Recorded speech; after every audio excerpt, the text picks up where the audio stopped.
Hi అండి. నమస్తే. Gang war 5వ భాగం. ఏమిటి? తెల్లబోయాడు వాసు. ఒప్పందం కుదుర్చుకొనొచ్చావా?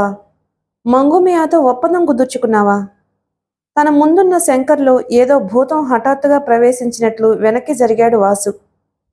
అవును వాసు, అన్నమాట ప్రకారం రేపటి ఉదయం మంగుమియా స్వయంగా చౌపట్టి మార్కెట్ను, ఈ బస్తీని నాకు అప్పచెప్పబోతున్నాడు. నువ్వు నాకు సాయంగా ఉండాలి. కొట్టు మూసేయ్, గంభీరంగా అన్నాడు శంకర్. నీకు పిచ్చి పట్టిందా శంకర్? మంగుమియాతో వ్యవహారం అంటే కత్తి మీద సాము. ఏమాత్రం పొరపాటు జరిగినా తల తెగిపడుతుంది. పైగా కాలుదాదాతో నువ్వు చేతులారా శత్రుత్వం తెచ్చుకున్నావు. తన చేతుల్లో నుంచి బంగారు బాతులాంటి ఈ 2 ఏరియాలను నువ్వు తెలివిగా లాగేసుకుంటే కాలుదాదా చూస్తూ ఊరుకోడు, ఆందోళనగా అన్నాడు వాసు. అంతకంటే కాలుదాదా ఏమీ చేయలేడు వాసు. నన్ను ఏం చేసినా మంగుమియాకి కాలు జవాబు చెప్పుకోవాలి. అందుకే నా జోలికి కాలుదాదా రాలేడు. అందుకే కాలుదాదా సమక్షంలోనే మంగుమియాతో ఈ విషయం మాట్లాడాను అన్నాడు శంకర్. సరిగ్గా అక్కడే కాలుదాదా విషయంలో తప్పుడు అంచనా వేశాడు శంకర్. అందుకు ఫలితం అతి త్వరలోనే అతను రుచి చూడవలసి వచ్చింది. ఆ రాత్రి వాసు నిద్రపోలేదు. ఏ క్షణంలో కాలుదాదా తన మనుషులతో తన గుడిసె మీదకు దాడి చేసి శంకర్ని చితకబాదుతాడో అన్న భయంతో దాదాపు రాత్రంతా జాగారం చేశాడు. శంకర్ మాత్రం నిశ్చింతగా చింకి గొంగళి మీద ఆదమర్చి నిద్రపోవడం అతనికి ఆశ్చర్యం కలిగించింది. నల్లతాచు తోకతొక్కి నిర్భయంగా నిద్రపోతున్న వాడిలా కనిపించాడు అతని కంటికి శంకర్. ఉదయమే స్నానం ముగించి మంగుమియా దగ్గరకు బయలుదేరాడు శంకర్. అన్నమాట ప్రకారం తన మనుషుల్ని తోడుగా పంపి చౌపట్టి మార్కెట్లోని వర్తకులందరికీ శంకర్ ఇక మీదట తన తరపున మార్కెట్లో పన్నులు వసూలు చేస్తాడని అందరికీ చెప్పించాడు మంగుమియా. ఆ సంగతి మార్కెట్లోని వ్యాపారులకి ప్రపంచంలో 8వ వింతలా అనిపించింది. 3 రోజుల క్రితం అదే మార్కెట్లో కాలుదాదా చేతిలో శంకర్ చావు దెబ్బలు తినడం ఎవ్వరూ మర్చిపోలేదు. అతను మంగుమియాకి ఏం మంత్రం వేసి అతని ప్రాపకం సంపాదించుకున్నాడో వారిలో ఏ ఒక్కరి ఊహకి అందలేదు. మంగుమియా అనుచరులు వెళ్లిపోయిన తరువాత వాసుని వెంటేసుకుని ప్రతి కొట్టు తిరిగాడు శంకర్. అంత క్రితం కాలుదాదాకి పన్ను కట్టే వారందరికీ ఆ సమయంలోనే ఒక శుభవార్త చెప్పాడు కూడా. ఇకపై వాళ్లు కాలుదాదాకు చెల్లించే పన్నుల్లో 5 రూపాయలు తగ్గించుకుని తనకు చెల్లించవచ్చని, అది తన తరపున వారికి ఇస్తున్న కన్సెషన్ అని ప్రకటించాడు శంకర్. 25 ఇవ్వవలసిన వారు 20, 20 ఇవ్వవలసిన వారు 15, 15 ఇవ్వవలసిన వారు 10, అలా 5 రూపాయలు తగ్గించి వేశాడు శంకర్. వర్తకులలో ఆనందం చిందులు వేసింది. శంకర్ని మంగు తరపు మనిషిగా అందరూ అంగీకరించటమే కాకుండా కట్టవలసిన డబ్బు ఎవరూ బకాయి పెట్టకుండా సాయంత్రానికి శంకర్కి ఇచ్చేశారు. లెక్క పెడితే 7,400 జమైనట్టు తేలింది. సాయంత్రమే 7,000 తీసుకుని మంగుమియా దర్బాన్కి బయలుదేరాడు శంకర్.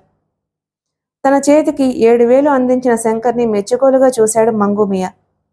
అన్నమాట నిలబెట్టుకున్నావు బే కుర్రాడా. ఇలాగే నమ్మకంగా వసూలు నాకు చేరవేస్తే నిన్ను పర్మనెంట్గా నా గ్యాంగులో చేర్చుకుంటాను అన్నాడు. కృతజ్ఞతలు చెప్పి వచ్చేశాడు శంకర్. తనకి మిగిలిన 400 తన దగ్గర ఉంచుకోలేదతను. పని పాట లేని ఆవార కుర్రాళ్లను 10 మందిని పిలిచి చెత్తా చెదారంతో మురికి గుంటలతో నిండి ఉన్న మార్కెట్ని శుభ్రం చేసే కార్యక్రమం వారికి అప్పగించాడు. ఉదయం వర్తకులు మార్కెట్లోకి వచ్చేసరికి వాళ్లకు మతిపోయింది. ఎప్పుడు పెంటకుప్పలతో మురికిగా ఉండే మార్కెట్ ఇప్పుడు అద్దంలా మెరిసిపోతుంది. మార్కెట్ శుభ్రపడడంతో వర్తకం కూడా పెరిగింది. వ్యాపారస్తుల లాభాలు పెరిగాయి. ఆ రోజు పోటీలు పడి శంకర్కి డబ్బులు కట్టారు వారు. ఆ రాత్రి కూడా మార్కెట్ వీధుల్ని చెత్తను శుభ్రం చేసే కార్యక్రమం కొనసాగించాడు. మార్కెట్ శుభ్రపడడంతో చుట్టుపక్కల ఉన్న మార్కెట్లోని వర్తకులు చౌపట్టీకి రావడానికి రెడీ అయ్యారు. వారు కొట్లు పెట్టుకోవడానికి తనకు ప్రత్యేకంగా ఏమీ చెల్లించిన అవసరం లేదని శంకర్ చెప్పడంతో ఒక్కరొక్కరే చౌపట్టీలో కొత్తగా కొట్లు తెరవసాగారు. రాబడి పెరిగింది శంకర్కి. ప్రతిరోజు 7,000 రూపాయలు క్రమం తప్పకుండా మంగుమియాకు చెల్లిస్తూనే ఉన్నాడు శంకర్. రోజు మార్కెట్ శుభ్రం చేసే కుర్రాళ్లకి రోజుకి ఇంత అని ఇచ్చే పద్ధతి మీద మురికి బస్తీ వీధులను కూడా శుభ్రం చేసే పని అప్పగించాడు. ఎప్పుడు పందులతో ఈగలతో అసహ్యంగా ఉండే మురికి బస్తీ కూడా రోజురోజుకి శుభ్రపడసాగింది. నెల రోజులలో ఎంత మార్పు కనపడిందంటే సంవత్సరాల తరబడి ఆ మురికిలో పందులతో సమానంగా బ్రతికేస్తున్న వారికి కూడా అది తమ బస్తీ అంటే నమ్మబుద్ధి కానంత శుభ్రంగా మారిపోయింది ఆ ఏరియా. శంకర్ పేరు బస్తీలోనూ మార్కెట్లోనూ మారుమోగిపోయింది. అయితే ఈ 15 రోజుల్లోనూ కాలుదాదా గాని అతని మనుషులు గాని ఆ చుట్టుపక్కల కనబడకపోవడం గమనించాడు శంకర్. మంగూమియా అతన్ని పోర్టు దగ్గర నియమించాడని, అక్కడి వ్యవహారాలు కాలు చూసుకుంటున్నాడని చూచాయిగా తెలిసిందతనికి. కాలు సమస్య తనకు తప్పిపోయిందని భావించాడతను. కానీ అది నిజం కాదని సరిగ్గా వారం రోజుల తరువాత తేలిపోయింది. ఆ ఏరియాలో మంగూమియా గ్యాంగు తరువాత అంత పేరున్న ముఠా రాబర్టుది. రాబర్ట్ ముఠా ఎక్కువగా పిక్ పాకెటింగ్స్, అమ్మాయిలు మొదలైన వాటి మీద ఎక్కువగా పనిచేసేది. రైల్వే స్టేషన్లో, బస్టాండ్లో, మార్కెట్లలో రాబర్ట్ మనుషులు పిక్ పాకెట్ చేసేవారు. మరికొంతమంది పల్లెటూళ్ల నుండి అమాయకమైన యువతులను ప్రలోభపెట్టి బాంబే తీసుకొచ్చేవారు. వాళ్లను రాబర్ట్ కామటిపురాకి అమ్మేస్తూ ఉండేవాడు. సాధారణంగా మంగూమియా బిజినెస్లో ఎటువంటి క్రాస్ రోడ్స్ లేనందువల్ల ఆ రెండు గ్రూపుల మధ్య పెద్దగా స్ట్రీట్ వార్లు జరిగేవి కావు. రాబర్ట్ మనుషులు చౌపట్టి మార్కెట్లో కూడా హస్తలాఘవం చూపిస్తూ ఉండేవారు. ఒకటి అరా ఎప్పుడైనా జేబు దొంగలు జనానికి దొరికినా అప్పట్లో కాలుదాదా పెద్ద మనిషిగా వ్యవహరించి పోలీసుల దాకా వ్యవహారం వెళ్లనిచ్చేవాడు కాదు. అందుకు ప్రతిగా రాబర్ట్ ఎంతో కొంత కాలుకి మొట్టు చెబుతూ ఉండేవాడు. ఆ విధంగా రాబర్టుతో మంచి పరిచయం ఉంది కాలుదాదాకి. పాడిగేదె వంటి చౌపట్టి మార్కెట్ని, మురికి బస్తీని తన నుంచి దూరం చేసి చవిటిపర్ర లాంటి డాక్ ఏరియా తనకి వచ్చేలా చేసిన శంకర్ మీద కాలుదాదాకి గొంతు వరకు కక్ష పెంచుకున్నాడు. తను డైరెక్ట్గా శంకర్ని ఏం చేసినా వెంటనే మంగూమియా నోటీసులోకి వస్తుంది. అది తనకే నష్టం. అందుకే వారం 10 రోజులు ఆలోచించి రాబర్ట్ సాయం కోరాడు కాలు. రాబర్ట్ మొదట కాస్త సంశయించాడు. మంగూమియా కబ్జాలో ఉన్న మార్కెట్లో తను గొడవ చేస్తే అది గ్రూప్ వార్ కింద పరిణమిస్తుందేమో అని. కానీ కాలు అలా జరగకుండా అడ్డుపడేందుకు తానున్నానని చెప్పి రాబర్ట్ని ఒప్పించాడు. వాళ్ల ఒప్పందపు ఫలితం మరుసటి రోజు నుంచే కనబడడం ప్రారంభించింది. చౌపట్టీలో జేబు దొంగతనాలు సడన్గా పెరిగిపోయాయి. వచ్చిపోయే కస్టమర్ల జేబులు పట్టపగలే లాఘవంగా కత్తిరింపులకి గురికాసాగాయి. ఒక్కసారిగా మార్కెట్లో గొడవ ప్రారంభమైంది. శంకర్ రెండవ రోజే గమనించాడు ఆ మార్పుని. వెంటనే తన కుర్రాళ్ళని రంగంలోకి దించాడు. ముఖ్యంగా వాసు మార్కెట్లోకి వచ్చే కొత్త మోహాలను 1000 కళ్లతో గమనించడం ప్రారంభించాడు. రాబర్ట్ మనిషొకడు సరుకులు కొనుక్కోవడానికి వచ్చిన ఒక కస్టమర్ జేబు కొట్టేయబోతూ వాసుకి దొరికిపోయాడు. శంకర్ ముందుకు లాక్కు వచ్చారా పిక్ పాకెటర్ని వాసు, అతని కుర్రాళ్ళు. మర్యాదగా అడిగాడు అతని వివరాలు శంకర్. ఈ వృత్తిలో రాటుదేలిపోయిన ఆ పిక్ పాకెటర్ పెదవి కూడా కదపలేదు. శంకర్ వాసు కేసి చూశాడు. దెబ్బలు తినడానికి సిద్ధపడ్డావా పిక్ పాకెటర్? కానీ వాసు చెయ్యి కూడా ఎత్తలేదు. ఆ పిక్ పాకెటర్ దుస్తులు ఊడదీయించి వేశాడు. గింజుకుంటున్నా పట్టించుకోకుండా కడ్రాయర్ మాత్రం ఉంచి మిగిలిన దుస్తులు ఊడదీసేశారు వాసు, అతని కుర్రాళ్ళు. మార్కెట్ నడిబొడ్డులో పొడుగాటి ఇనుప పైపు పాతించి దానికి తాళ్లతో కట్టేశారు అతన్ని. మెడలో పాత చెప్పుల దండను వేశారు. మార్కెట్లోకి వచ్చేవారందరికీ ఆ జేబు దొంగ మోహం మీద ఉమ్మివేయమని ఆదేశించాడు శంకర్. అంత క్రితం రోజు పర్సులు పోగొట్టుకున్న వాళ్ళు, మెడల్లో నగలు పోగొట్టుకున్న ఆడవాళ్లు, సరదాకి పిల్లలు ఆ పిక్ పాకెటర్ మోహం మీద పడేలా ఊయడం ప్రారంభించారు. మొదట భయపడి మనకెందుకులే అనుకున్న వాళ్ళు కూడా అదో సరదా ఆటలా పందాలు వేసుకుని మరి ఆ పిక్ పాకెటర్ శరీరాన్ని ఉమ్మితో నింపేశారు. ఎముకలు విరిగేలా దెబ్బలు తిని తట్టుకోవడం తప్ప ఇటువంటి హింస ఎప్పుడూ అనుభవంలోకి రాలేదు రాబర్ట్ మనిషికి. నిలువున పాతేసినట్లు ఉండిపోయాడు అలాగే. శంకర్, వీడెవడి మనిషో, మనం అనవసరంగా గొడవ తెచ్చుకుంటున్నామేమో శంకర్తో కించిత్ అనుమానంగా అన్నాడు వాసు. శంకర్ అతని భయాన్ని అర్థం లేనిదిగా కొట్టిపారేశాడు. వాసు, మన వెనక మంగు ఉన్నాడు. అంత తేలిగ్గా ఎవ్వడూ మన మీదకి రావడానికి సాహసించడు. మార్కెట్ మూసే వరకు ఆ పిక్ పాకెటర్ శిక్ష అనుభవిస్తూనే ఉన్నాడు. అతని అనుచరులు ఆ వార్తని రాబర్టుకు మోసుకుపోయారు. రాబర్ట్ అడ్డాలో లేడు. అతని కోసం ఎదురు చూస్తూ ఆగారు. ఈలోగా శంకర్ సాయంత్రపు కలెక్షన్ తీసుకుని మంగూమియా దగ్గరకు వెళ్ళాడు. తనిచ్చిన డబ్బు లెక్క పెట్టుకోవడం పూర్తయిన తరువాత పిక్ పాకెటర్ గురించి చెప్పాడు శంకర్. పెద్దగా ఇంట్రెస్ట్ చూపించలేదు మంగూమియా. మార్కెట్లో ఉన్న వాళ్ళందరూ భయపడుతున్నారు. నేనే ధైర్యం చెప్పాను వాళ్లకు, రక్షణగా మీరు నిలబడతారని అన్నాడు శంకర్. దేనికి? వింతగా చూశాడు మంగూమియా. మార్కెట్లో వర్తకుల మీద బయట గ్యాంగులు దాడి చేయకుండా. నాకేం సంబంధం శంకర్? తాపీగా అన్నాడు మంగూమియా. సాబ్, తడబడ్డాడు శంకర్. అవును శంకర్, నా కబ్జాలో ఉన్న ఏరియాలను నీకు అప్పచెప్పాను. అందుకు ప్రతిఫలంగా నువ్వు నాకు అమౌంట్ ఇస్తున్నావు. అక్కడితో నీకు నాకు కనెక్షన్ తీరిపోతుంది. నువ్వు చూసుకుంటున్న నా ఏరియాలకి వాళ్ళకి ఏం జరిగినా ఆ బాధ్యత తీసుకోవాల్సింది నువ్వు. నాకు ఇందులో ఎటువంటి సంబంధము లేదు. కూల్గా బాలేసుకి ఆనుకుని చెప్పాడు మంగూమియా. మంగూ సాబ్, ఇది అన్యాయం. మనకి డబ్బిస్తున్న వ్యాపారస్తులకి రక్షణ కల్పించవలసిన బాధ్యత మీదే. నేను కేవలం మీ ఏజెంట్ని మాత్రమే, నిర్ఘాంతపోతూ అన్నాడు శంకర్. నహి శంకర్, ఏ నహి చలేగా. ఆ ఏర్పాట్లు చూసుకోవాల్సింది నువ్వే, నిర్లక్ష్యంగా అన్నాడు మంగూమియా. ఆ పిక్ పాకెట్లు ఇలాగే కొనసాగితే మార్కెట్కి వచ్చే జనం పలచబడతారు. జనం రాకపోతే వ్యాపారం జరగదు. వ్యాపారస్తులు కూడా మార్కెట్కు రారు. ఆదాయం తగ్గిపోతుంది ఆందోళనగా అన్నాడు శంకర్. అది నాకు సంబంధం లేని విషయం శంకర్. నాకు నువ్వు ఇవ్వవలసిన రోజువారీ కలెక్షన్ నువ్విచ్చిన మాట ప్రకారం ₹1 తగ్గినా నువ్విచ్చిన హామీ నేను ఉపయోగించుకుంటాను. నువ్వు ఏం చేస్తావో నాకు తెలియదు. వారం రోజులు వరుసగా నాకు కలెక్షన్ తగ్గించిస్తే 8వ రోజు నువ్వు ఉండవింకా. ఇక నువ్వు వెళ్ళొచ్చు, ముక్తసరిగా అని తల తిప్పుకున్నాడు మంగు. శంకర్ క్షణం అలాగే నిలబడి నిదానంగా వెనక్కి తిరిగాడు. సాయంత్రం 7 గంటలవుతుంది. స్ట్రీట్ లైటు మసగ్గా వెలుగుతున్నాయి. శంకర్ రోడ్డు మీద నడుస్తూ ఆలోచిస్తున్నాడు. మంగూమియా అంత నిర్మోహమాటంగా తనకు సాయపడను అని అంటాడని ఊహించలేదతను. పాము చావకుండా, కర్ర విరగకుండా అతను తప్పించుకోవడం వెనుక కాలు ఉద్బోధం ఉందని శంకర్కి తెలియదు. 18 ఏళ్ల కుర్రాడికి తమ కొమ్ములు కాస్తే వాడే తమ కంట్లో నలుసుగా మారతాడని, కాలు నూరిపోస్తూ ఉండడంతో మంగు అతనికి సాయపడకుండా తప్పుకున్నాడని అతనికి తెలియదు.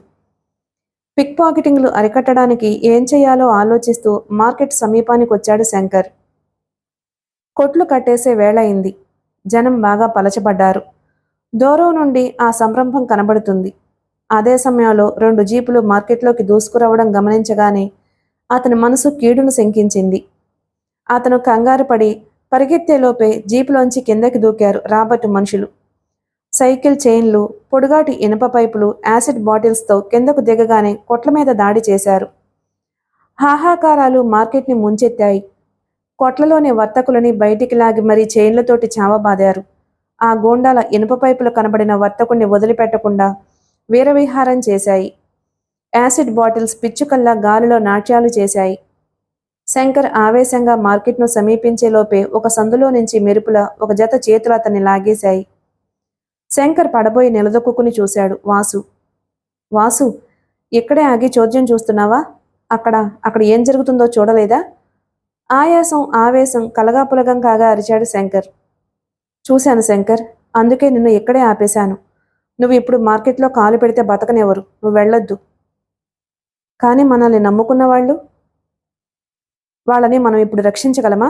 కరుగ్గా అడిగాడు వాసు. చప్పున తల తిప్పి చూశాడు శంకర్. సందు మొగదలలో ఉండి మార్కెట్లో జరుగుతున్న గలాటా స్పష్టంగా కనబడుతోంది. 10 మంది గూండాలు అందినవాణ్ణి అందినట్లు బాదుతుంటే మరో 2 జీపుల్లో మార్కెట్లోని కొట్లు ఢీకొట్టించి కూల్చిపారేస్తున్నారు. జనం కకావికలై పరుగులు తీస్తున్నారు. నేల మీద పడిపోయిన వాళ్లను తొక్కేస్తూ చెక్కలతోనూ ఇటుకలతోనూ కట్టుకున్న దుకాణాలు కుప్పకూలిపోతున్నాయి. రకరకాల సరుకులు చెల్లాచెదురుగా విసిరేస్తున్నారు రాబట్టు గూండాలు.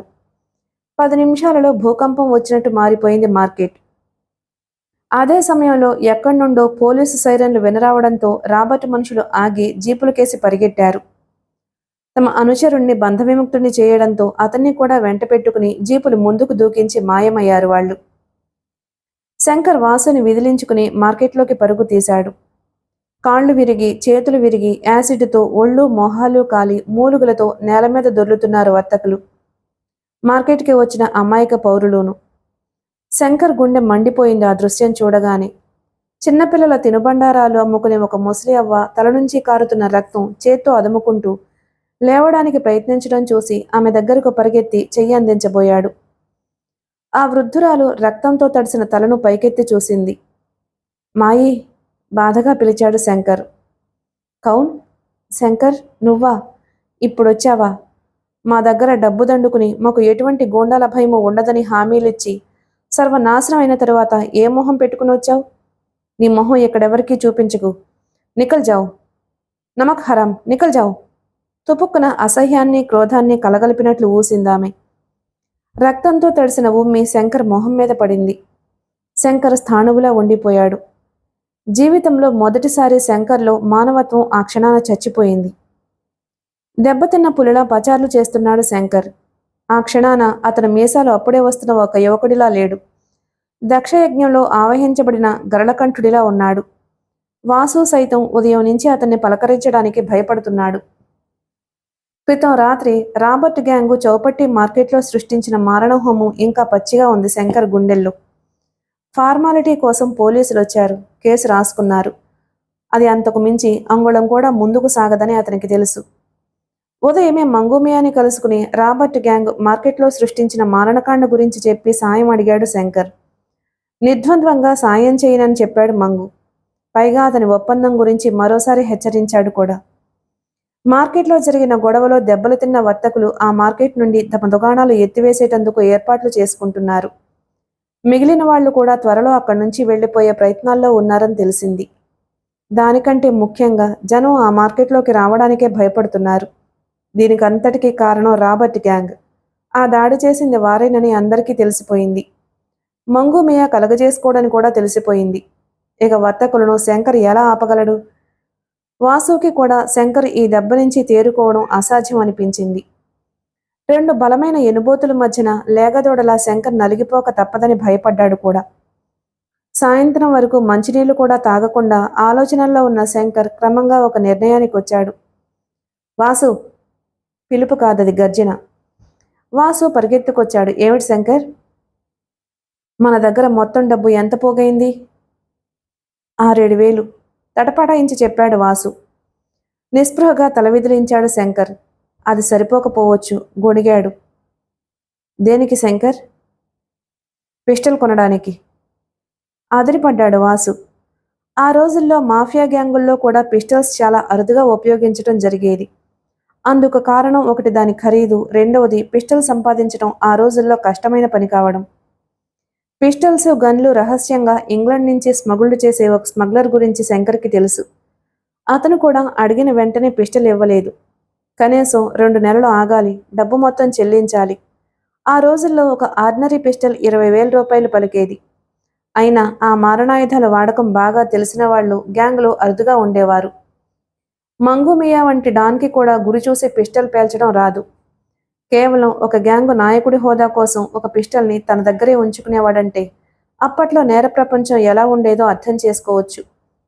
చాలా గ్యాంగుల్లోని గూండాలు నాటురకం ఆయుధాలు, దేశవాళీ పద్ధతుల మీదే ఆధారపడి ఉండేవారు. అవి చౌకైనవి, తేలిగ్గా అనుభవం సంపాదించినవి కావడం అందుకు కారణం. వాసు గుక్క తిప్పుకుని, అందుకు ఈ డబ్బు చాలదు. పైగా ఈ సాయంత్రం మంగుమియాకి మార్కెట్ కలెక్షన్ ఇవ్వాలి మనం, అన్నాడు చిన్నగా. మార్కెట్లో ఏదైనా బిజినెస్ మొదలైందా? ఇంతవరకు ఒక్కడు కూడా రాలేదు. శంకర్ పెదిమలు బిగుసుకున్నాయి. పిడికిలి బిగించి అరచేత్తో గుద్దుతూ, వాసు, మనకి ఒక పిస్టల్ కావాలి, లేకపోతే నిర్దాక్షిణ్యంగా చంపబడతాం. మనకి ఎవరు సాయం చేస్తారు? పిస్టల్ సంపాదించే ఉపాయం ఎవరు చెప్పగలరు? మదనగా అన్నాడు శంకర్. నేను, వినబడిందో కంఠం. శంకర్, వాసు అదిరిపడి అటు చూశారు. తమ చెవుల్ని తామే నమ్మలేనట్లు. మీరా? మీరెలా సాయం చేయగలరు?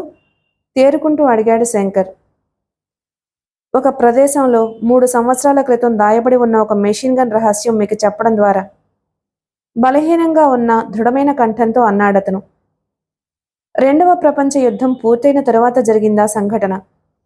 ఒక అర్ధరాత్రి వేళ నాగపూర్ నుండి బాంబే వస్తున్న ఒక రైలు దానికి సమీపంలో ఘోరమైన ప్రమాదానికి రోలైంది. ఆ ప్రత్యేక రైల్లో వస్తున్న వారందరూ బ్రిటిష్ సైనికులే.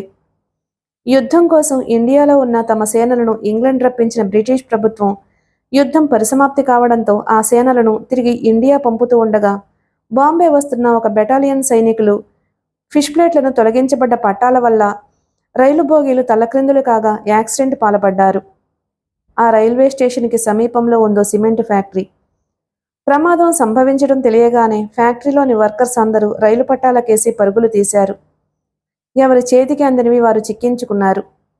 ఒక వర్కర్కి పొడుగాటి చెక్కపెట్టి దొరికింది. చాలా బరువుగా ఉందది. దానిలో ఏదో అమూల్యమైన వస్తువు ఉండి ఉంటుంది అన్న ఆశతో దాన్ని ఆ వర్కర్ తెచ్చుకున్నాడు. సహాయక బృందాలు వచ్చేసరికి సైనికులకు చెందిన ఎన్నో వస్తువులు మాయం చేసిన కార్మికులు అక్కడి నుంచి మాయమయ్యారు. చెక్కపెట్టె దొరికిన కార్మికుడు ఆ రాత్రి సరాసరి ఇంటికొచ్చి రహస్యంగా దాచి తాళం పగలగొట్టి పెట్టి తెరిచాడు. బంగారమో డబ్బో ఉంటుందని ఆశపడ్డ ఆ వర్కర్ మతిపోయేటట్లు అందులో నల్లగా నిగనిగలాడుతూ కనిపించింది సరికొత్త మెషిన్ గన్. దాని కార్ట్రిడ్జిలు కూడా చెక్కపెట్టెలో వరుసగా పేర్చి ఉన్నాయి. దాంతో భయపడి అతను ఆ చెక్కపెట్టి మూసేసి తీవ్రంగా ఆలోచించాడు.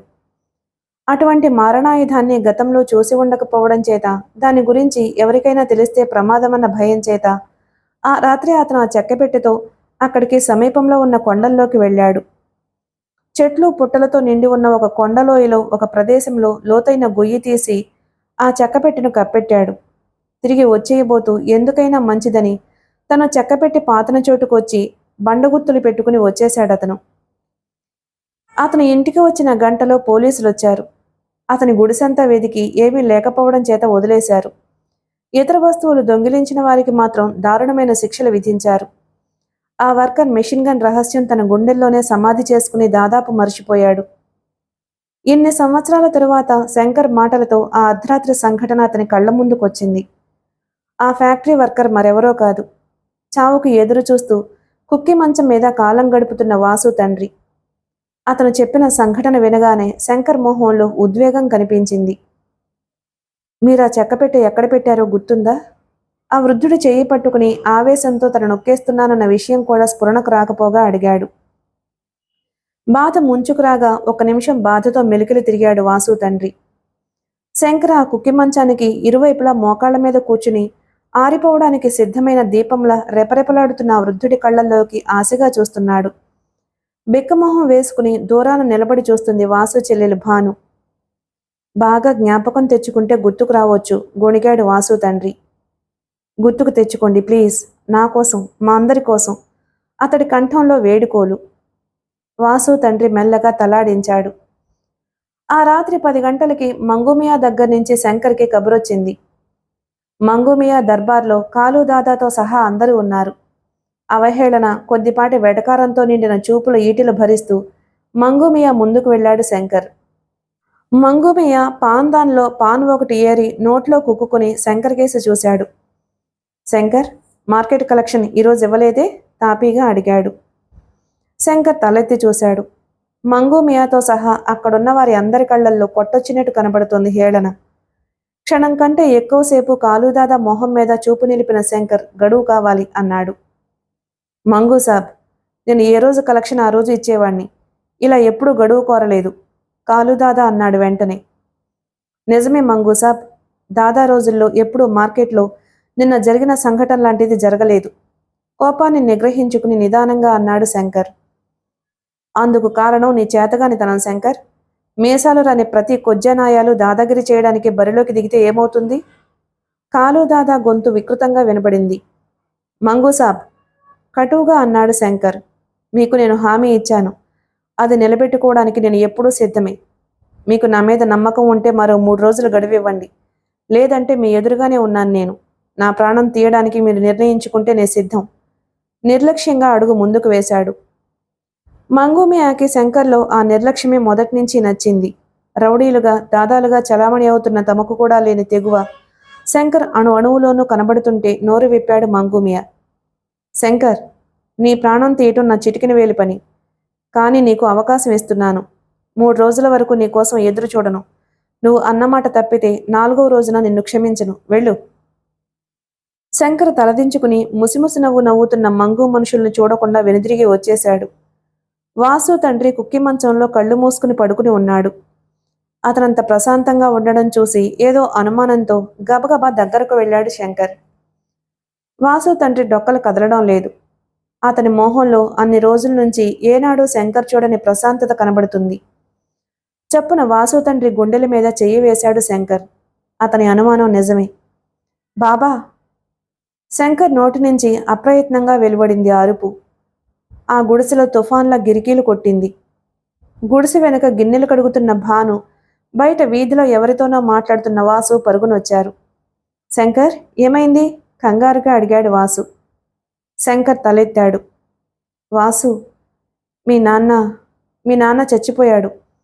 మనకు మిగిలిన ఒకే ఒక్క ఆధారం సుడిగాలికి ఆరిపోయింది. వణుకుతున్న గొంతుతో అన్నాడు శంకర్. భాను, వాసు కట్టెల్లా బిగుసుకుపోయారు. కొంతమంది ఉంటారు, వారి జీవితకాలమంతా ఏ ప్రత్యేకత లేకుండా చాలా సాధారణంగా గడిచిపోతుంది. కానీ హఠాత్తుగా వారికి అవకాశం దొరికి జీవితంలో ఒక రికగ్నేషన్, గుర్తింపు సాధించే ఘట్టంలో అనుకోకుండా నిష్క్రమిస్తారు. అంతవరకు ఆ మనిషి ఉన్నా లేకున్నా పెద్దగా తేడా ఉండదని భావించిన వారికి ఆ లోటు ఎంతగా బాధిస్తుంది అంటే అతని మరణాన్ని వారు ఎంతగానో అసహించుకుంటారు. వాసు తండ్రి కూడా అటువంటి కోవకు చెందిన వ్యక్తే. ఆ రాత్రి నిస్తేజంగా కుక్కి మంచంలో చివరి శ్వాస తీసుకున్న వాసు తండ్రిని చూస్తూ శంకర్ కూడా నిస్తేజుడే అయిపోయాడు. వాసు, భాను తమ తండ్రి మరణిస్తాడని ముందుగానే సిద్ధపడి ఉన్నట్టు ఏడుపులతో అతడి మరణాన్ని వికృతం చేయలేదు. పక్క గుడిసెలలో ఉన్నవారికి ఈ విషయం తెలిసి వచ్చారు. అంతిమయాత్ర ఏర్పాట్లు పూర్తయ్యాయి.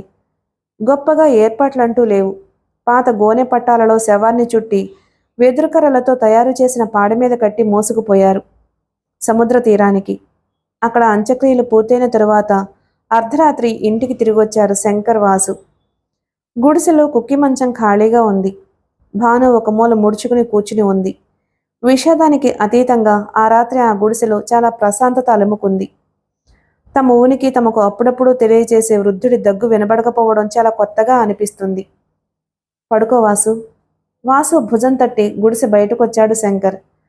అతని గుండె ఐస్ ముక్కల మధ్య ఉంచినట్లు అనిపిస్తుంది. నడుస్తూ ఆ రాత్రి బొంబాయి వీధుల్లోనే గడిపేశాడతను. తెల్లవారేసరికి మురికివాడకు తిరిగి వచ్చిన అతని కోసం ఆత్రంగా ఎదురు చూస్తున్నాడు వాసు. అతని చేతిలో నల్లటి బౌండ్ బుక్ ఉంది. శంకర్, అతన్ని చూడగానే ఉద్వేగంగా అన్నాడు వాసు. మా నాన్న చనిపోయే ముందు ఆ రాత్రి మెషిన్ గన్ ఎక్కడ దాచాడో ఇందులో రాసిపెట్టాడు. ఇదిగో చూడు. శంకర్లో అడుగంటిపోయిన ఆశ ఒక్కసారి గుప్పమని ప్రజ్వరిల్లింది. ఆత్రంగా బుక్ అందుకున్నాడు. అందులో పెన్సిల్తో వంకరటింకరగా గీసి ఉంది. ధాన్ శివార్లలో ఉన్న కొండల గుర్తులు, చెట్ల గుర్తులతో సహా తను ఆ రాత్రి చెక్కపెట్ట ఎక్కడ దాచాడో తనకు చేతనైన విధానంలో డ్రాయింగ్ గీశాడు వాసు తండ్రి. భానుని రాత్రి నువ్వు బయటకు వెళ్ళిన తర్వాత నీ గురించి అడిగాడట మా నాన్న. నువ్వు లేకపోయేసరికి ఈ బుక్కు, పెన్సిల్ అడిగి తీసుకుని ఇది గీశాడట. వాసు మాటలు లేరగా వినపడుతున్నాయి. నిద్రలేక ఎర్రబారిన కనులతో అప్రయత్నంగా తిరిగాయి కన్నీళ్లు. ఎన్నో సంవత్సరాల క్రితం జరిగిన సంఘటన గుర్తు తెచ్చుకోవడం కోసం ఆ వృద్ధుడు ఎంతగా మెదడును శ్రమింపచేశాడో, ఆ ప్రక్రియలో అతడి శరీరం ఎంతగా టెన్షన్కి గురైందో తలుచుకుంటే ఆర్ద్రంగా మారిపోతుంది మనసు. ఆ రోజే వాసు, శంకర్ ధాన్ బయలుదేరారు. ఒకప్పుడు కొండలతో నిండి ఉన్న ప్రాంతంలో చాలా భాగాన్ని జనం ఆక్రమించేసి నివాసాలు ఏర్పాటు చేసుకున్నారు.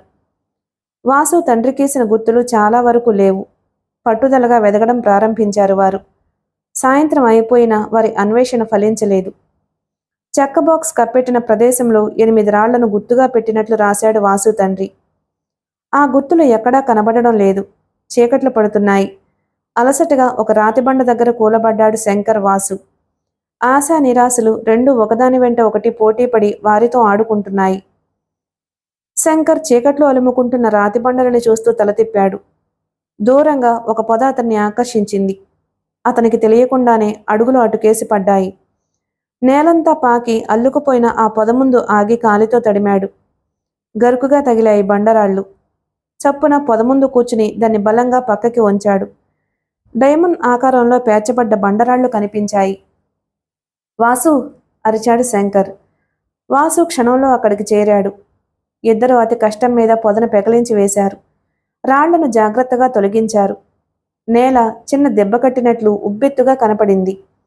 వెంట తెచ్చిన లావుపాటి ఓసతో ఆ దెబ్బను తవ్వడం ప్రారంభించాడు శంకర్. వాసు ఆసక్తిగా చూస్తున్నాడు. 2 అడుగుల లోతు తవ్వగానే కనపడింది పొడుగాటి చెక్కపెట్టె. ఇద్దరి మొహాలు వికసించాయి.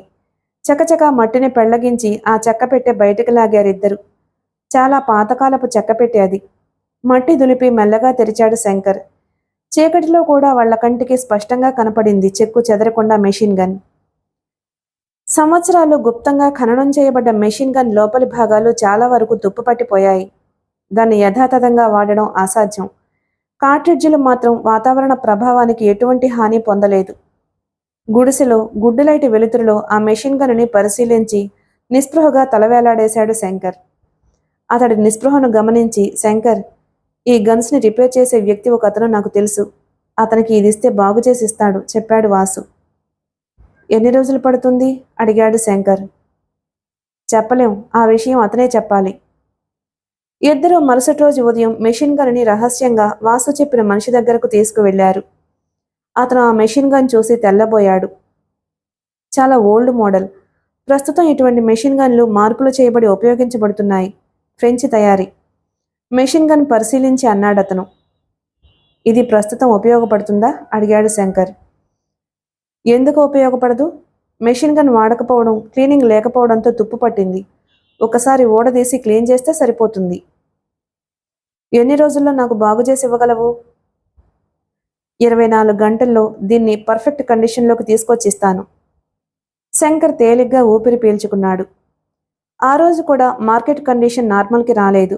కొంతమంది వర్తకులు షాపులు తెరిచి బాగు చేసుకునే ప్రయత్నంలో పడ్డారు. శంకర్ పనికి పెట్టుకున్న కుర్రాళ్లు మార్కెట్ శుభ్రం చేయడంలో మునిగిపోయారు.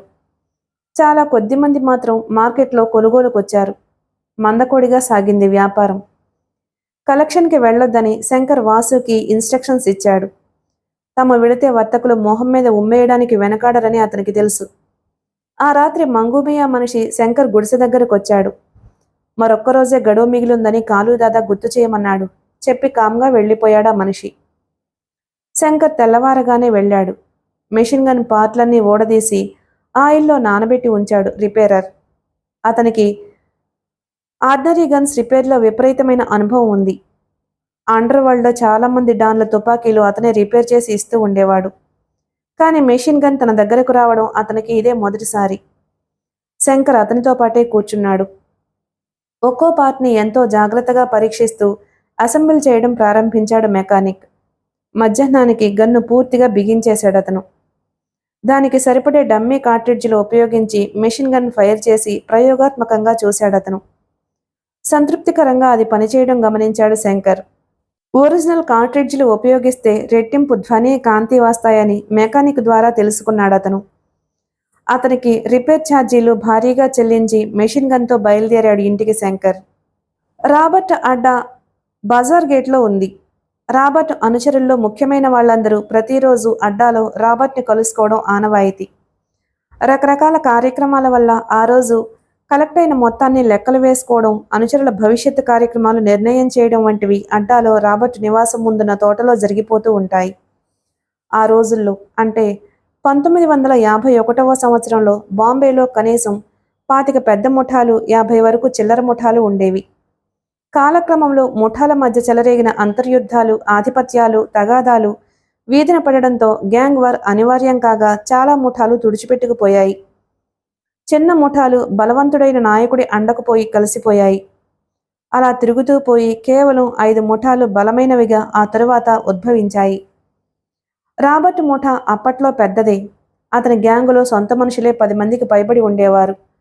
వాళ్లు కాక రాబర్టు చేరదీసిన పిక్ పాకెటర్స్ బృందం 30 మంది వరకు ఉంటారు. మరో 25 మంది పల్లెపట్టున అమ్మాయిల వేటలో నిమగ్నమై ఉంటారు. ఆ రకంగా రాబర్ట్ ముఠా అప్పట్లో పెద్దదాని కిందే లెక్క.